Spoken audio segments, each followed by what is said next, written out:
only around 20-25% of passengers claim compensation, right? So it's huge minority. So we can, roughly say 75-80% passengers never claim their rightful compensation. And this comes from few reasons. The main reason is people basically don't know their rights because they are not communicated. Second, the big portion of the passengers, they know the rights, but they don't believe anything will happen.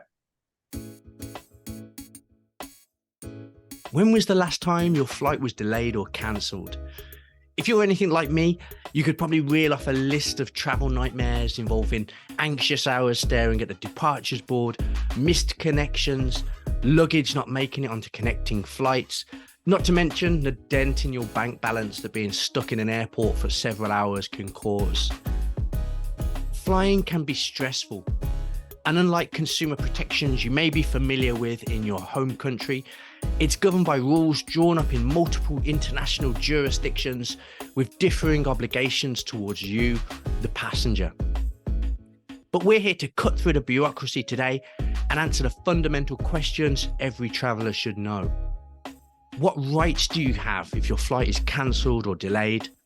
Under what circumstances can you claim compensation? And what solutions exist to gain true peace of mind when you're taken to the skies? My name's Jack, and you're listening to Battleface Uncharted, a podcast brought to you by Battleface Travel Insurance. We speak to some of the travel industry's leading figures to discover the trends you need to know about. When it comes to airport nightmares, there can't be many as qualified to comment as AirHelp, the world's largest company dedicated to helping passengers understand their rights, receive compensation they're entitled to, and providing assistance during their journey. AirHelp navigates the arcane rules governing passenger protections in the EU, UK, Brazil, Turkey, Canada, as well as under the International Montreal Convention, backed up by a global staff of more than 350, including the world's largest team of lawyers specialising in air passenger rights.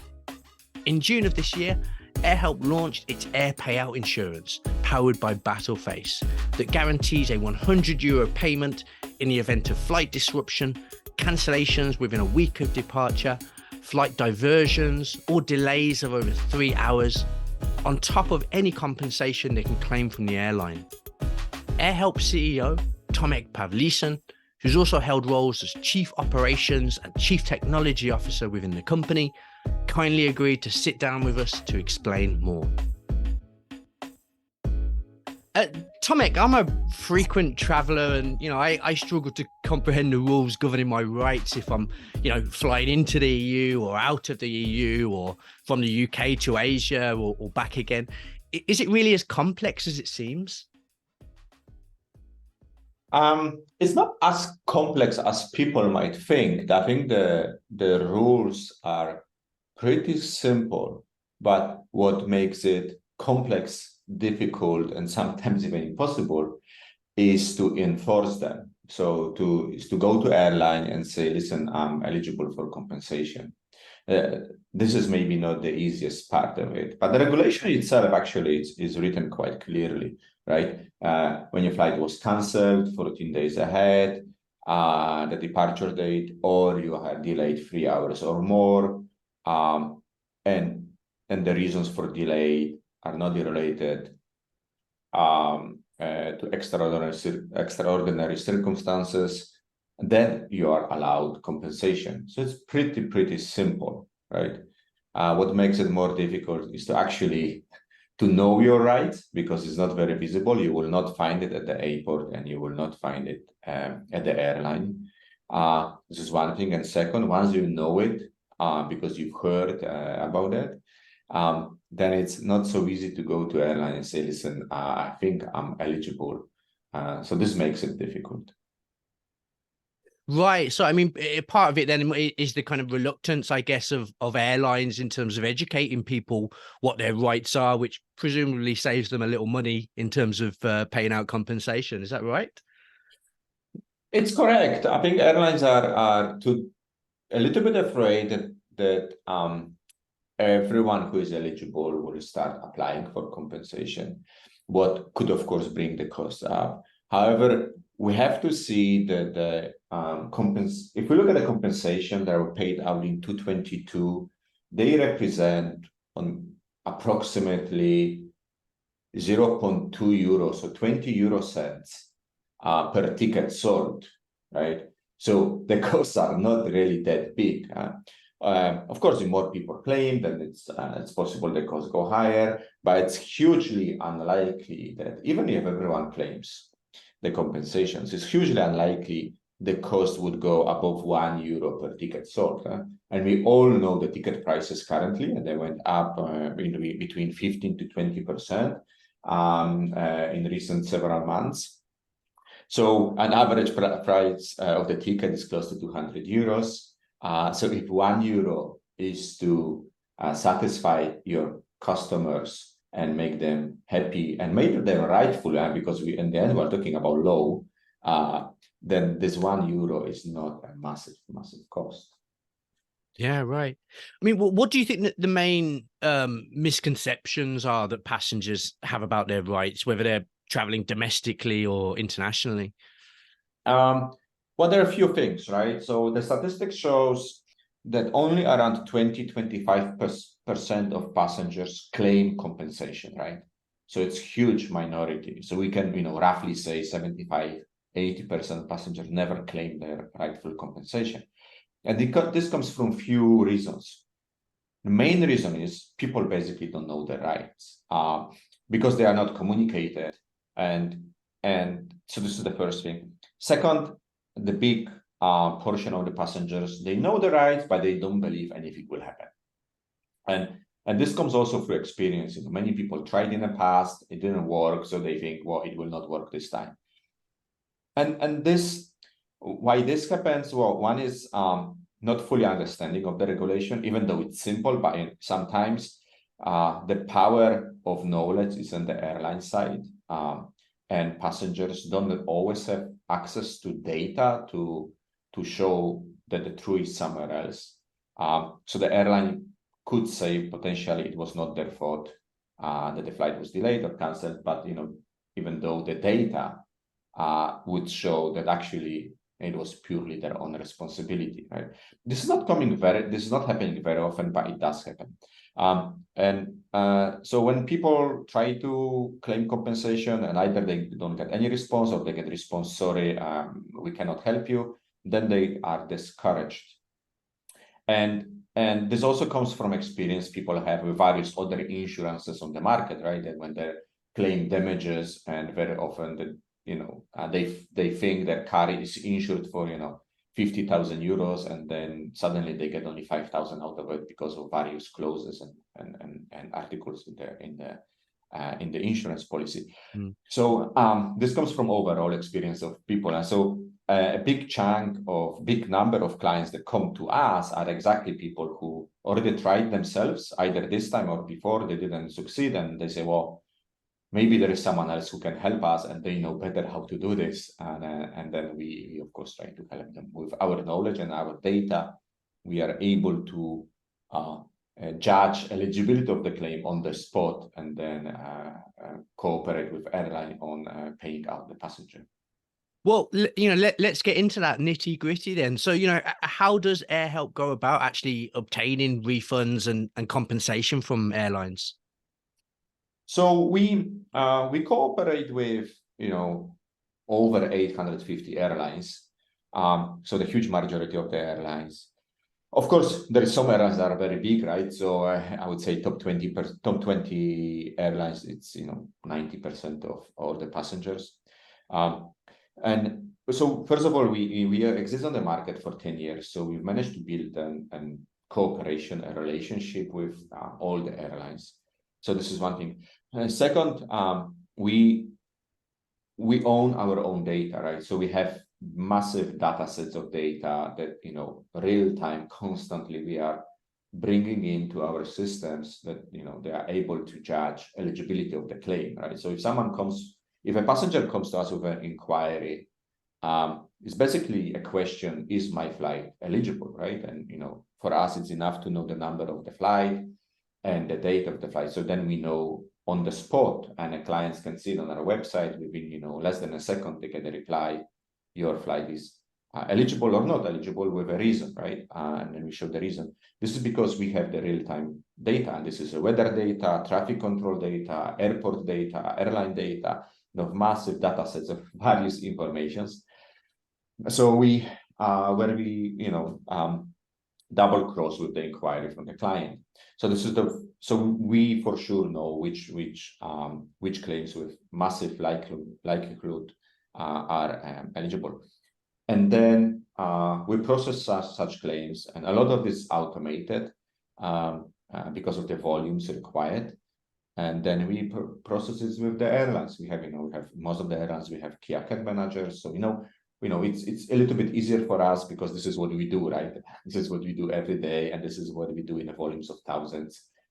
So for us, it's a daily job. Versus for a passenger traveling, is probably once in a lifetime experience, or hopefully not even, but in majority it's once in a lifetime. So for them to discover all the steps and documents needed, it's kind of journey, right? So we are able to do it pretty quick and pretty efficient, and with a great level of success. You mentioned automation there, and I'm aware that AirHelp has been quite early proponents of AI technology. Can you tell me how you use AI capabilities to assist travelers? Well, in various ways. Actually, our focus on data goes at times before COVID, when we invested massively in technology, but the massive discovery of our value of our data came through COVID, where our revenues dropped to zero due to no travel. And then we looked in our data and we say, okay, what can we do with what we have? And it turned out it's a gold mine for us and for our passengers, everything what we have there. So we started to turning our data into an asset. And this is probably the most important thing that happened with the progress in the technology and in data science. So we are able on the spot, real time, to validate inquiries from clients and validate how the inquiry should be processed internally and then with airline. So every inquiry from client is different, right? In Europe, we have many different jurisdictions because we have many countries. But it's not only what we do, right? We also do UK, we also do US, we do Canada, we do Brazil regulations, we do Turkey regulations, right? So all of this is processed through the systems with the help of data, and the data sets advise us whether given a claim because of the departure and arrival countries, because of the country of residence of the passengers, because of the airline and the apply. So the data set shows us which regulations we can apply to given claim, and then what path it should go, like to which airline office should be sent, etc. And even farther going to what legal actions we should take, right? To which court we should file it, what documentation is needed, is the documentation correct, or something is missing, or the signature is wrong. All of this is driven by data. So this is a massive help for us operationally. Otherwise, we wouldn't be able to do anything on such massive volumes. Even if you look on AirHelp, before COVID, we were way over 700 people, and today we are less than half of it in terms of the headcount, and we do much more than before COVID, right? So we are able to help much more passengers today because of the automation. You talked a little about legal action there. I mean, of course, this is not just about solving the issues of individual passengers, but the legal cases that AirHelp has brought have also forced legislative change in some jurisdictions. What are some of your biggest victories there, Tomek? Well, I think at the beginning it has to be said that legal action it's something we really don't want to do, right? Because legal action for us is a failure as such, right?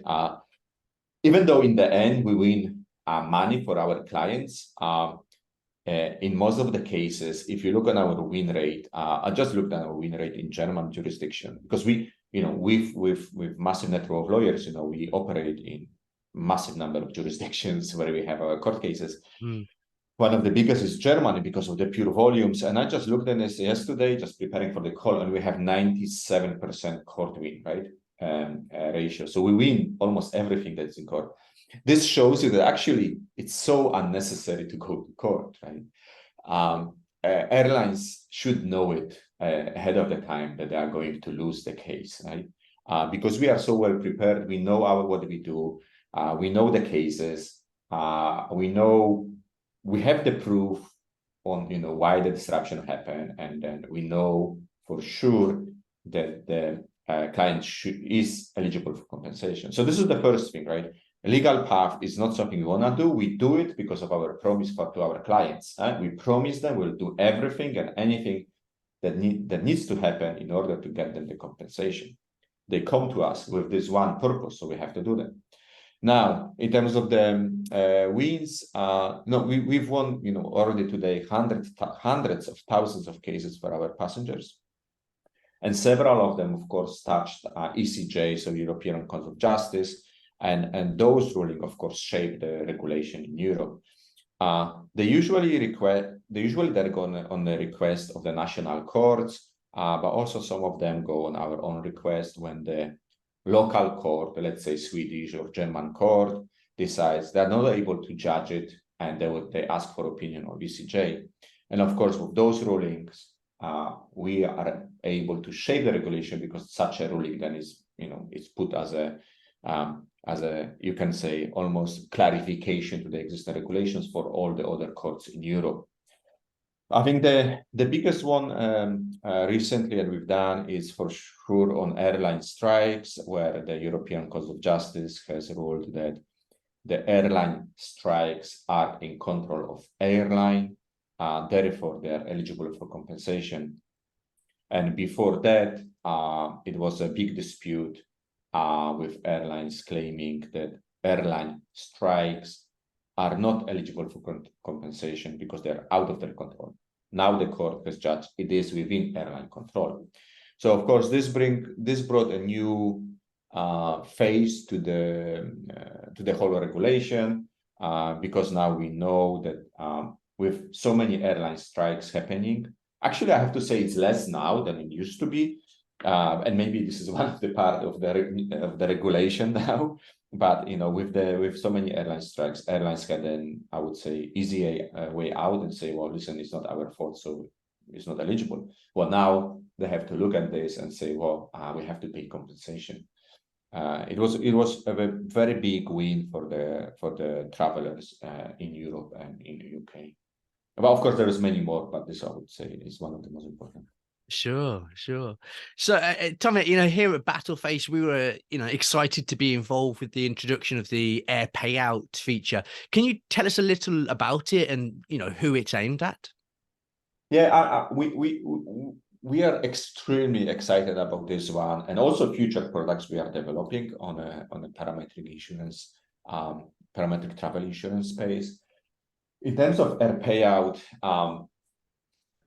it's extremely important product for our clients, especially for the clients who are not covered by any of the regulations, such as European EC 261 or UK 261 or Turkish regulation or Canadian, because there are huge number of our clients travel outside those spaces, and they would come to us and they say, well, can you help us? And most of the cases they would say, well, there is no regulation in Middle East, there is no regulation for domestic US flights, there is no regulation in Asia, so we cannot help you much, except trying reach out to the airline for a goodwill, and something we also do, we can give you free access to the business lunch if you're our client. All of those things we can do for you, but not a compensation. So the AirPayout comes very handy now, because and the holders of AirHelp Plus, our subscription model, or people who had bought purely the AirPayout insurance policy, now get payout from AirHelp within 19-20 hours from flight disruption. So let's say you travel from New York to San Francisco, or you travel from Abu Dhabi to Singapore, and your flight was canceled or it was delayed for more than 3 hours. We know the flight data, we know the situation on the skies. So as long as you are our client, we pay out 100 euros to the client in such case. However, if you travel, for example, within Europe or Turkey or Brazil, so you are eligible also for your normal compensation. This 100 euros comes on top, right? So then you get within 20 hours 100 euro from the policy you hold, but then additionally you also received a rightful compensation that is according to the regulation. So this is a great product for travelers around the world. Was mostly designed for people who are not covered by any regulation. However, it helps everyone in the skies. And so far, after a few months of running it, we can say it's a massive success. You've been listening to Battleface Uncharted, brought to you by Battleface Travel Insurance.